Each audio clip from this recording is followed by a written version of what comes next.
Olá pessoal, tudo bem? Eu me chamo Nicole, sou advogada, mestranda em Direito, especialista em Direito Tributário e Direito Animal e venho a convite do professor Rogério Ramé conversar com vocês sobre tributação e direito animal. E esse tema é muito familiar para mim porque é exatamente isso que eu pesquiso no mestrado. A minha dissertação, então, fala sobre desoneração fiscal da indústria vegana e cruelty-free. Bem pessoal, como eu cheguei exatamente nesse tema? Buscando alguns projetos, construindo meu projeto para a apresentação da seleção de mestrado, eu observei que na Câmara, na época, existia em tramitação a Lei 2556 de 2019, E aí ela estava propondo, então, uma isenção fiscal de tributos federais no patamar de 25% para indústrias veganas, empresas ou empresários que trabalhassem na indústria vegana, porque aquela indústria vegana, ela atuava de uma forma ética, moral, ou seja, ela não fazia nenhuma forma de crueldade na sua produção.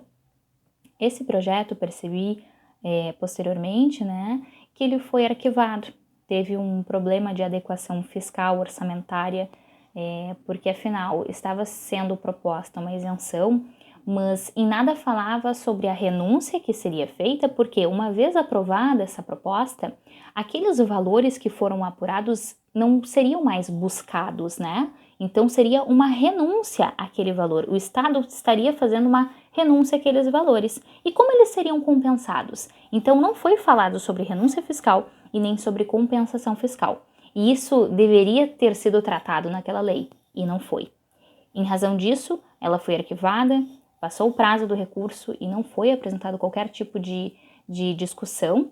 Então hoje nós estamos no 0-0 novamente na Câmara sobre essa proposta legislativa. Bom, pessoal, diante disso, eu pensei, olha, me parece que era uma boa proposta, legislativa, parece que era realmente uma inovação no ramo da tributação, inclusive chamando a atenção dos tributaristas que trabalham em prol dessas novas indústrias. E aí pensei, bom, acho que é um bom tema para ser explorado, E até onde me consta, não existe ainda alguma pesquisa trabalhando exatamente nesse sentido, Então me parece que é realmente pioneiro, é realmente inovador esse tipo de perspectiva, Esse olhar do direito tributário aliado ao direito animal. E por que essa união, pessoal? Bom, essa união é em razão do artigo 225, parágrafo 1º, inciso 7, que é exatamente essa norma que fala sobre a vedação da crueldade animal. E é exatamente nela que tudo acontece no direito animal. E é a partir dela que nasce, inclusive, a autonomia do direito animal. Posteriormente, numa ADIM que foi julgada, a ADIM da vaquejada, a gente percebeu que o direito animal ele tomou uma certa autonomia, porque ainda se pensava que o direito animal ele era, digamos, um braço do direito ambiental. E na verdade não é.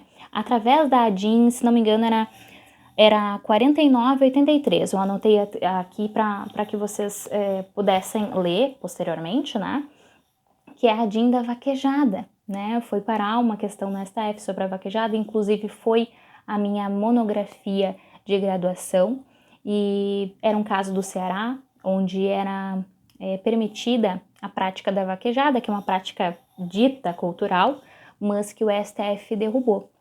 Mas posteriormente, como vocês devem acompanhar, foi aprovada a emenda constitucional 96, que hoje no nosso país é permitida, então, a vaquejada. E aí fica a dica aí para vocês, para quem tem interesse, leiam aquela ADIM, é muito interessante, é ela que dá essa autonomia para o direito animal, e é com base nela também que a gente começa a discutir inúmeras outras questões sobre o direito animal. Bem, pessoal, falando dessa questão constitucional e dessa questão da autonomia do direito animal, que é oriundo do artigo 225 e também dessa ADIM 4983, tem mais uma perspectiva, Além dessa perspectiva legal, dessa perspectiva jurisprudencial, tem a perspectiva da filosofia. E aqui eu queria conversar com vocês só sobre um filósofo que é muito apreciado por mim, que eu gosto muito e que é de fato o meu referencial teórico para seguir nessa pesquisa. E eu estou falando do Gary Francione. O Gary Francione, ele fala muito sobre a esquizofrenia moral, que é exatamente isso de a gente ter um apreço, uma afetividade com o nosso cachorro, com o nosso gato, mas a gente segue comendo um bife, né? A gente vai no churrasco e continua tendo aqueles hábitos alimentares que parece que não faz sentido algum, né? Quando a gente fala, nossa, eu amo os animais, mas você só ama cachorro e gato, né? Você não ama o porquinho que você está consumindo, você não ama o boizinho que está no seu almoço, você não tem essa afetividade. E isso o Gary Francione também explica bastante em razão dessa característica de coisa, de propriedade. E o Gary fala também que a gente só vai conseguir ver os animais como um ser em si mesmo, um ser que precisa desse cuidado e dessa atribuição de dignidade, em razão de descoisificar, né? Tirar essa classe de coisa, tirar essa classe de propriedade. Porque enquanto ele for visto como propriedade, ele vai ter, inclusive, regulamento nas leis como coisa, que é o que nós temos hoje no nosso Código Civil, né? Então o Gary é realmente fantástico, ele é um abolicionista, gosto muito da leitura dele, acho que é um filósofo fantástico, guia muitas situações, inclusive na minha pesquisa é ele que dá todo o contorno filosófico que eu tento abordar então. E além disso, pessoal, falando também na área do direito tributário agora, porque até então a gente estava falando da questão legal, jurisprudencial e filosófica do direito animal. Mas como é que fica o direito tributário? Olha, você não poderia simplesmente tributar ainda mais as indústrias tradicionais, e aqui a gente entende a indústria tradicional como a indústria da carne, ou a indústria que utiliza de insumos ou até de testes, né? Porque são as indústrias cruelty-free, aliás, as cruelty-free são as que não utilizam esses testes, né? Ou seja, a indústria tradicional é aquela que utiliza de testes, utiliza da carne, da carcaça, do couro, né? Da pele. Então, essa é a indústria tradicional. A indústria vegana e cruelty-free não utiliza nada disso, não testa e não utiliza insumo nenhum. Bom, mas eu não poderia, então, aumentar a tributação das empresas que utilizam esses insumos? Não, a gente não pode fazer isso. A nossa Constituição, ela veda, através do princípio do não confisco, qualquer tipo de tributação que seja para penalizar, né? Porque o tributo ele não serve para isso, não é exatamente essa a função do tributo. Então a nossa Constituição não permite que essas indústrias tradicionais sejam penalizadas, mas não há uma objeção, não há uma proibição que nós então outorguemos direitos para que essas indústrias veganas e cruelty-free sejam beneficiadas, né? Tenham essa isenção fiscal. E é exatamente isso que a gente defende. Ora, se eu tenho uma indústria que trabalha a favor da Constituição, ou seja, a Constituição, ela veda a crueldade animal. E se eu tenho indústria vegana ou cruelty-free, é porque essa indústria não está utilizando de insumos animais, ou seja, não está matando, não está agredindo, não está torturando animais. E por que essa indústria tem que continuar pagando a mesma carga tributária que a indústria tradicional? Afinal, ela está cumprindo a Constituição. Ela está indo exatamente no sentido constitucional. Então, por que a indústria tradicional e a vegana possuem a mesma carga tributária?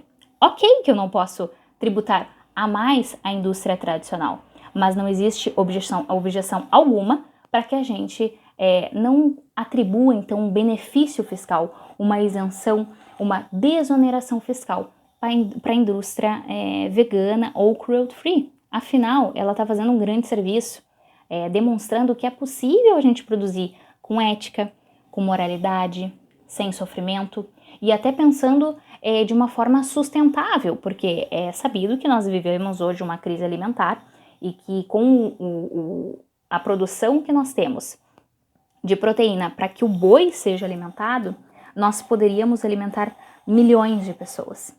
E isso não é feito, né? Então nós vivemos em uma crise alimentar.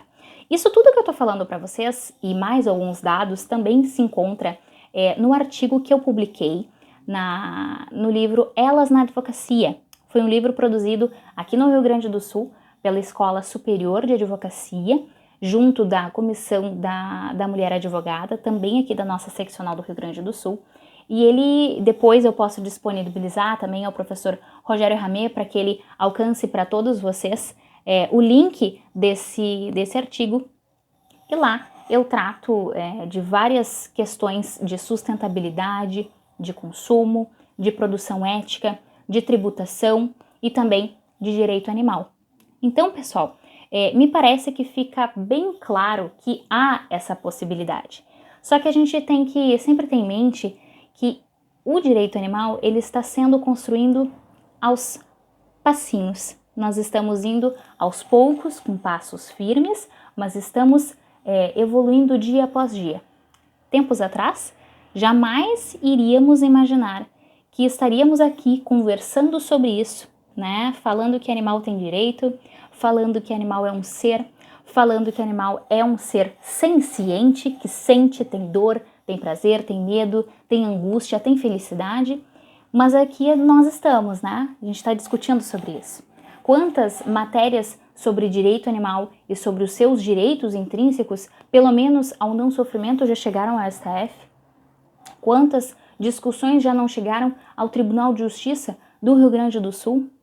Ou seja, isso não é mais uma ideia mirabolante que não tem como dar certo ou que não tem argumentação. Argumentação nós temos, de qualquer lado que for. Filosófico, jurídico, jurisprudencial, o que você quiser.